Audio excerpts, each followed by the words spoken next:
Мене звати Юлія Ванчесович. Я вчуся на міжнародних відносинах в Ohio State, Columbus. I am Yulia Vanchesovich.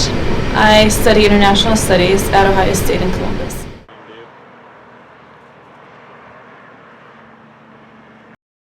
When I was little, I used to travel a lot between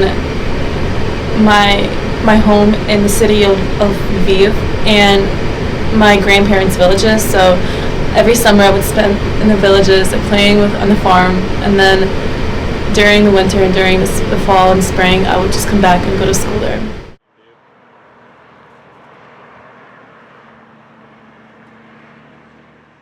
The food is better in Ukraine. So that's one thing that everybody talks about. The food is better, and you get less sedentary. You walk a lot. So even though food is heavily fat laden and sour cream is big, you eat sour cream with everything, but you walk all the time. So it doesn't. Here, if you eat sour cream all the time and sausage, you're probably gonna roll, not walk. So. Well, I was really upset about Yanukovych backing off the agreement with European Union for further relationship with Europe and going with Russia. And people came to streets, so I was hopeful but cautiously so because of the Orange Revolution of 2004, because we had revolution then.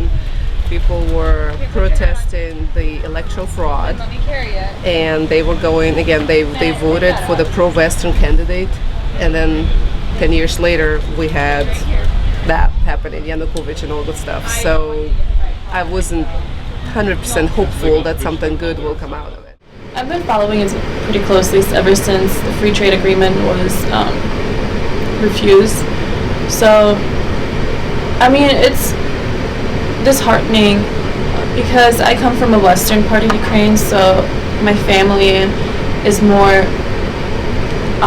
pro-Europe. So I've been used to having the spirit of potentially joining Europe or joining the European Union one day. But ever since that happened, the situation has gotten worse and worse. So it's sad. It's really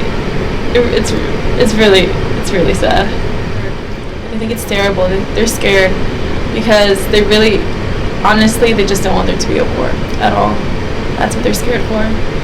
I know people who've signed up for like the draft, so just in case they do need to call in more people, they would be called in.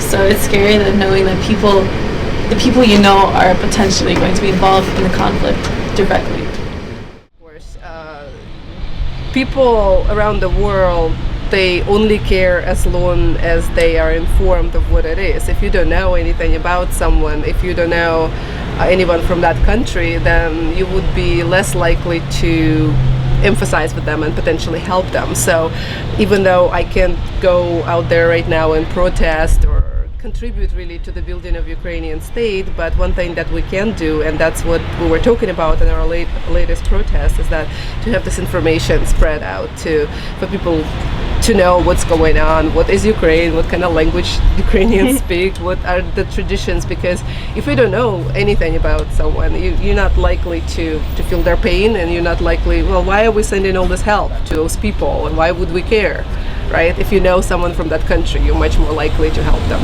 So that's, I think, is very important, and of course it's a beautiful country, a beautiful culture, and very nice traditions, and it's good to preserve that.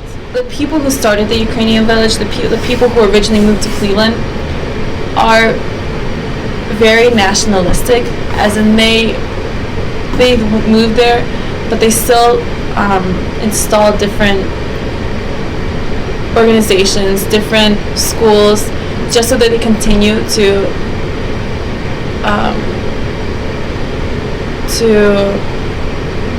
spread the growth of Ukrainian language. For example, I went to a Ukrainian grade school. I went to a Saturday Ukrainian school. I'm part of another Ukrainian organization. And all these people started that. It's been part of my life ever since I was little. I really can't take it away because it is part of me. So I try to be as Ukrainian as possible.